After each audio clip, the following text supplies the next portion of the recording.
Euzu billahi mineşşeytanirracim. Bismillahirrahmanirrahim. An-Nuqaya Muhtasarul Viqaya Hanafi fiqh kitabı. Ötken dersimizde kelgen жерден ары қарай жалғастырып оқып кетелік. An-Nuqaya Muhtasarul Viqaya Hanafi fiqh kitabынан кезекті дәрісімізді оқимыз. Тоқтаған жерден жалғастырып кете берелік. Сауда тарауы, соның ішінде батыл саудалар мен фәсид саудалар тақырыбы. Өткен дәрісімізде жібек құртында оның жұмыртқаларында сатуға болмайды деген хилафан лахума, бірақ бұл имам Азам Абу Ханифа рахматуллаху алейхтің тұжырымы, бірақ хилафан лахума деді имам Абу Юсуф пен имам Мухаммад рахимахумуллаху таала жібек құртын сатуға болады деген екен. Қалған үш мазхаб имамдары да осы пікірде. Ары қарай оқимыз. Келесі мәселе валал улви ба'да суқутихи вала яджузу бай'ул улви деген сөз. Және де жоғары қабатты сата алмайды ба'да суқутихи, құлағаннан кейін. Өйткені жоғары қабаты құлап кетсе, ол жоқ деген сөз. Мысалы, жоғарыдағы қабаттағы пәтері құлап төмен түсіп кетсе, ол жоғарыдағы пәтерімді сатамын деп айта алмайды. Себебі құлағаннан кейін пәтер жоқ деген сөз. Ал енді жоғарыда тұру құқын сата аламын десе, ол шариғатта дұрыс болып есептелмейді. Вала яджузу бай'у шахсин, және келесі мәселе вала яджузу бай'у шахсин, және де бір кісінің сатуына болмайды. Нені сатуына болмайды? Қалай сатуына болмайды? Аля аннаху аматун, күң деп сатқаны ва хуа абдун, құл болып шықса, бұл саудасы да сауда болып есептелмейді, батыл сауда үкімін алады. Өйткені екеуі екі түрлі сорттағы зат. Мысалы, кітап саттым деп тұрып, планшет сатып жіберсе, ол сауда дұрыс болып есептелінеді, батыл сауда болып есептелінеді. Ал мысалы, қошқар саттым деп тұрып, қой сатса, ол кезде екеуі де бір сорттағы дүние болғандықтан, бұл кезде сауда батыл сауда болып есептелмейді, бірақ алушының еркіне қалдырылады. Алушы егер қаласа қойды ақшасына сай сатып алады, қаламаса сауданы бұзады.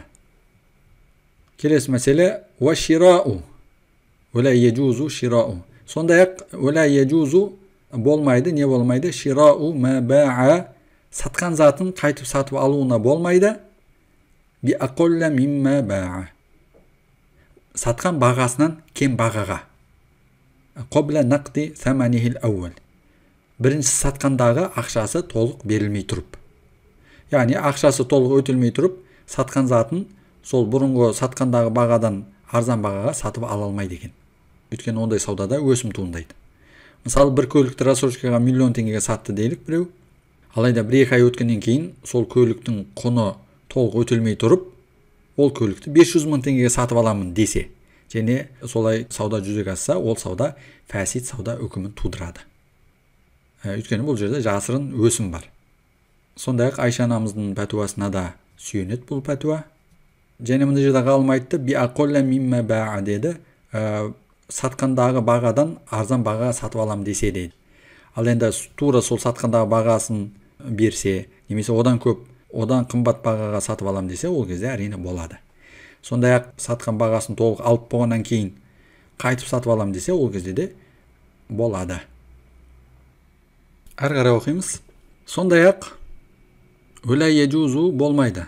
Ширау ма ба'a ма'a шей'ин лам яби'ху, бұрын сатқан затын, ма ба'a бұрын сатқан затын, ма'a шей'ин лам яби'ху, бұрын өзі сатпаған басқа затпен қосып ширау сатып алса, қай бағада сатып алса?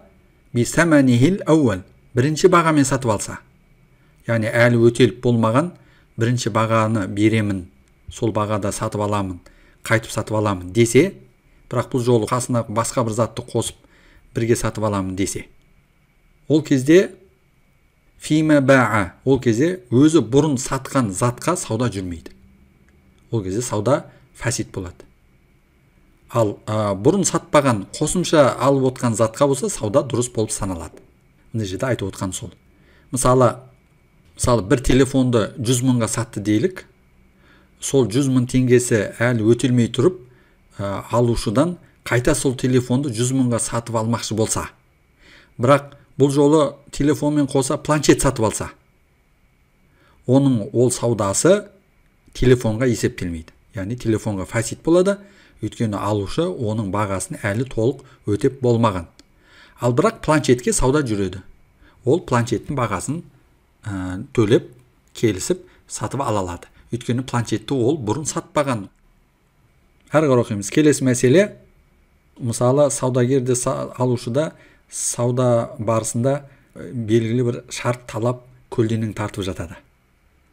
Мысалы, доставкасымен деген сияқты мысалы. Мына ханафи ғалымдарымыз сол шарттарды бөлген. Егер шарттар сауда келісімі керек еттірер шарт түрінен болса, онда көлденең тартылған шарт дұрыс болып есептелінеді. Ал сауда келісімі керек еттірмейтін, қажет еттірмейтін шарт түрінен болса, ол кезде көлденең шарттар дұрыс болып есептелмейді, және сауда фасид үкімін тудырады. Мына жерде соған мысал беріп отыр. Уә зәйтин дейді. Уәлә яджузу бәйу зәйтин.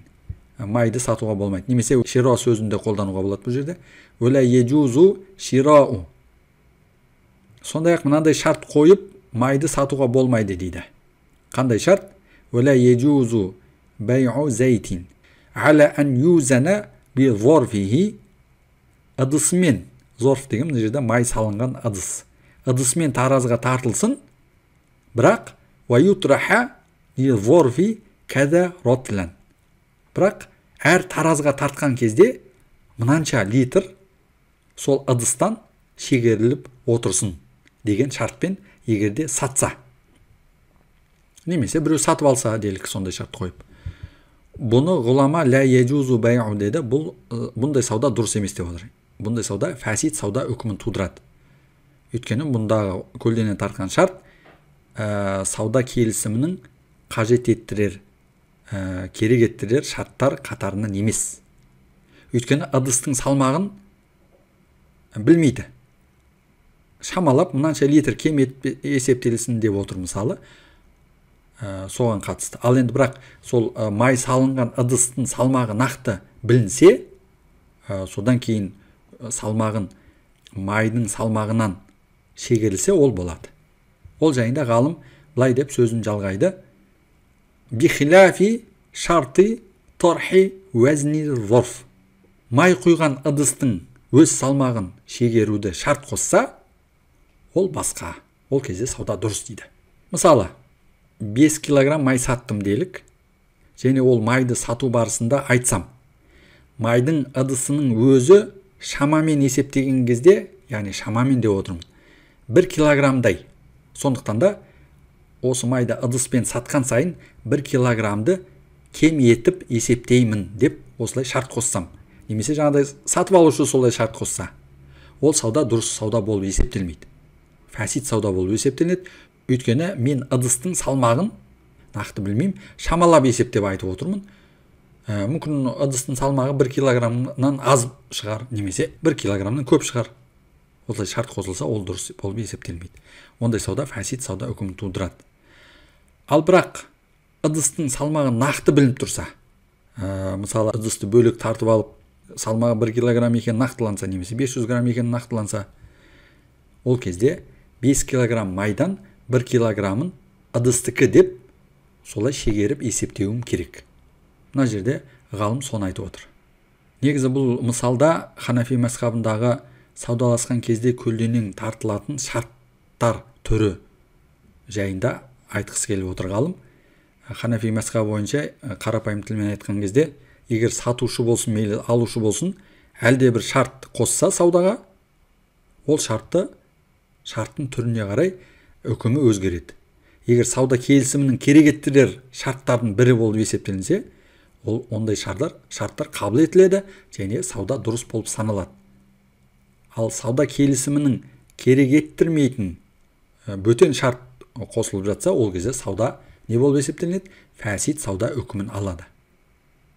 Сондай-ақ мысалы көлденең тартылған шарт алушының немесе сатушының пайдасына шешілетіндей шарт болса, ол кезде де ондай шарт қабыл етілмейді.